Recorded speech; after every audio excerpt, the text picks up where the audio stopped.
Politics refers to the activities, actions, and policies used to gain and hold power in the government or to influence the government. It encompasses a wide range of topics, including elections, laws, policies, and the behaviors of the politicians. Political systems vary across countries, and they can even be democratic, authoritarian, or somewhere in between. Politics plays a crucial role in shaping societies and addressing various issues for economy and healthcare to social justice and international relations. So, in Article 5, Section 1, the right to suffrage, it only stated that suffrage may be exercised by all citizens of the Philippines not otherwise disqualified by the law, who are at least 18 years of age and who shall have resides in the Philippines for at least 1 year, and in the place wherein the proposed to vote for at least 6 months immediately preceding to the elections. No literacy, property, or other substantive requirement shall be imposed on the exercise of suffrage. So this only implies that the general concept of suffrage or the right to vote and participate in political process is a fundamental human right. It is often mentioned in various international treaties and declarations as a crucial aspect of democratic society, ensuring that individuals have the opportunity to express their opinions and choose their representatives in government. Suffrage promotes the principle of equality, fairness, and the active citizens' participation in decision-making process. So let's head on to our first interviewee. So my questions for you is, what have you understood about politics? Well, basically, politics is the one who is governing our nation. They are the one who are implementing norms, laws, and they are the one who is maintaining the peace and order here in our nation. So second, why is it important to cast your vote? Well, it is very important because this is our fundamental rights. This is the suffrage where we are in a democratic country. So, because it is our right to cast our vote for us to select a good leader that will lead us for our progress to the future. We need a leader who has will and has transparency within him for him to lead our nation. And lastly, what are your expectations to those who holds the authority for our barangay? Well, I'm expecting them to be a better leaders, the one who will be in the front line for the progress of this barangay. Because as you can see, most of the barangay officials are or councilors is very, what would I say this, like something like incompetent, because most of those who runs for barangay positions don't have credentials for them to be credible enough for the position. So I'm expecting for them to be more, more, what do you call this? Like they are, how should I put this? They are responsible, they are accountable, and they know what their citizens need for the progress of the barangay. That would be all. Thank you. So what have you understood about politics? Well, politics for me is a way for the people to come together to lead the community and for us to come up with things that can improve the lives of the people in the community and in the country as in general. So that for me is politics, and creating or having the leaders to govern the people is very important, because otherwise we will be in a chaotic system where anyone can just lead or do whatever they want. So politics is very important in our society. Okay, next question. Why is it important for us to cast our vote? It is important for us to cast our votes because it is our way of selecting the right people to lead our community, to lead our municipality, and then up to the national level. So it is important that we select these right people because they are going to determine the future of our community, of our country, and their decisions in their positions in whatever they do will affect the lives of our people. So we, the citizens, must cast our votes in order for us to select the right people to lead our community and our country. Next, what are your expectations up to those who hold authority to our barangay? Well, number one expectation for me is really transparency. They need to be transparent because in everything that they do will affect the lives of our people. The money that they use comes from the people. So I expect them to be really transparent about how they handle the affairs in our barangay or in our community and how they spend the money of the people. And also, I expect them to really work and to uh, give us, the people, what they have promised, and especially things or laws or ordinances that can really help the people of the community. For the last question, what are the roles of barangay captain and its councilors?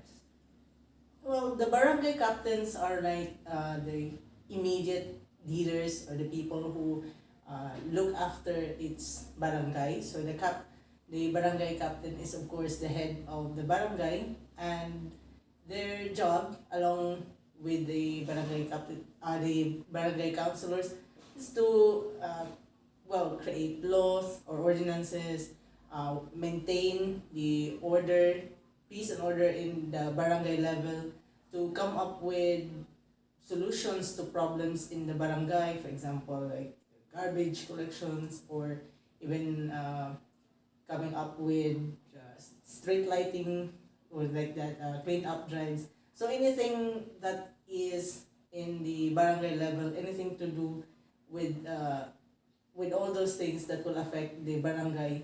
And when they do their job, if the barangay is well kept, well governed, then it will also affect our municipality, our city. So it's really important that they have that level of commitment to the barangays that they serve. So both the barangay captain and the councilors. Yes. Thank you. You're welcome.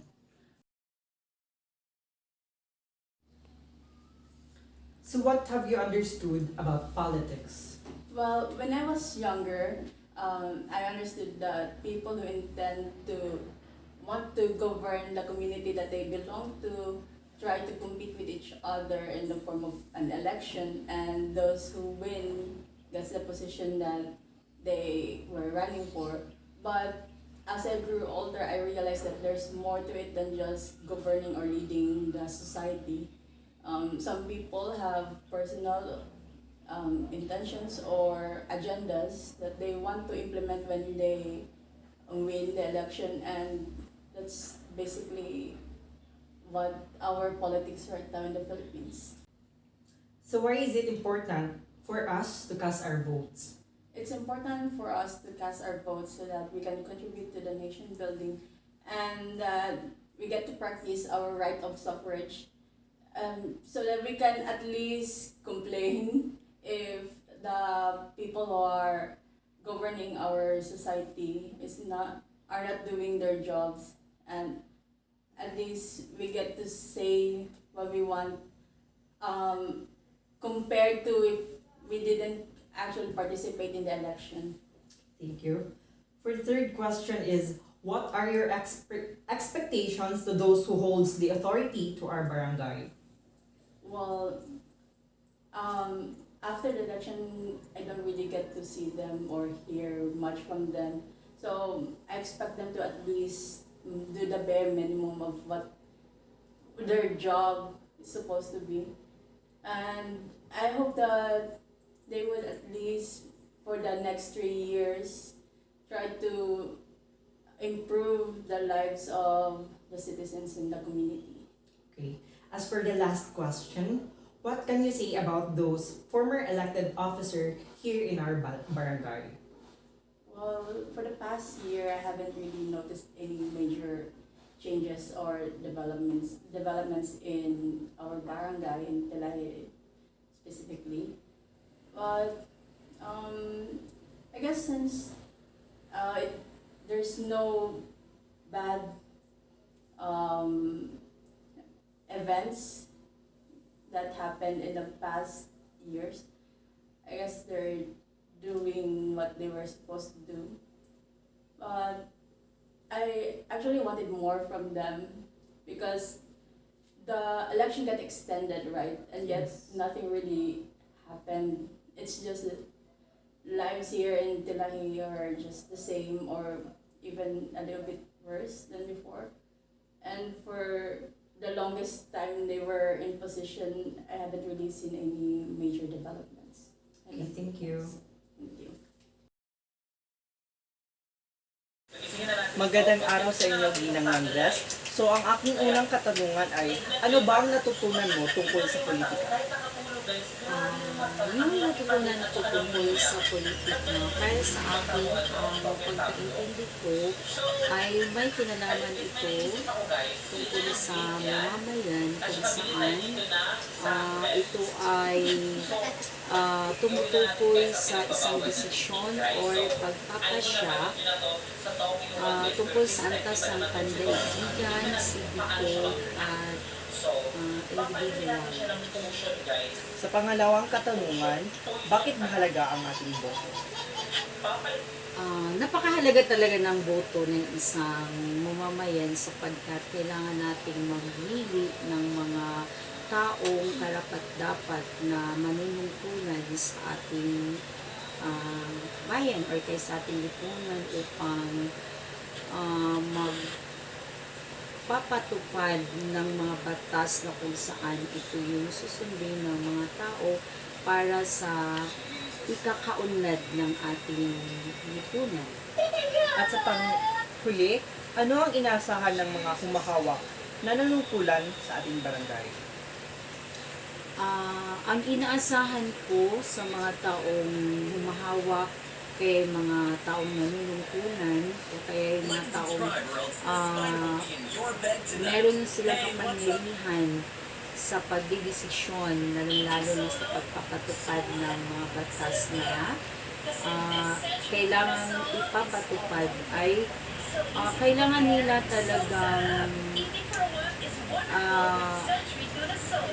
kailangan talaga nilang tuparin yung mga pangako nila sa mga tao na kung saan yung paglulusan or pagpapatupad ng mga batas na kailangan din gawin nila kung ano yung tungkulin nila para sa pagkakalimutan lalo na para sa kaunlaran ng ating bayan o kaya ng isang barangay. So yun lang ang masasabi ko. Maraming salamat po sa inyo.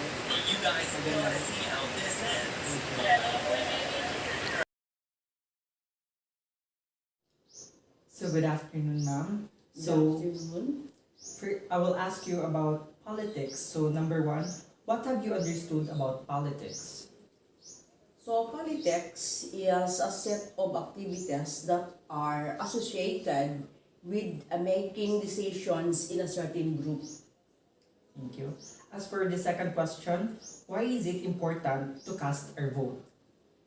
It is important to cast our votes because we can select our officials down to the national, local, and down to the barangay, and of course to our school. Thank you. And lastly, what are your expectations to those who hold authorities to our barangay? So we expect that their commitment to create environment that they empower citizens through greater transparency of their work in a certain barangay so that they can lead the good leadership to the people, as well as in order to have peace and order situation in a certain place. Thank you, ma'am. Okay, Ken.